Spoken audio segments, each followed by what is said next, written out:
আপনার রাসূল কান্না করে আর বলে, মাগো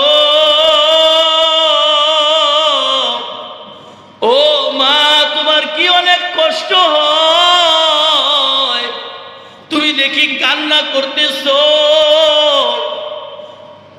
উম্মে আইমানও কান্না করে, রাসূলও কান্না করে। আর হযরতে আমেনা আমার আপনার রাসূলকে ধরে বুকে জড়ায়া নিলেন আর বলতেছেন, বাবা তুমি ভয় পাইও না, আমি তোমার মা আছি, তুমি ভয় পাইও না। হযরতে আমেনা সান্ত্বনা দেয়, কিন্তু রাসূল তো দেখে মা শুধু কান্না বাড়তেছে আর কান্নার আওয়াজ।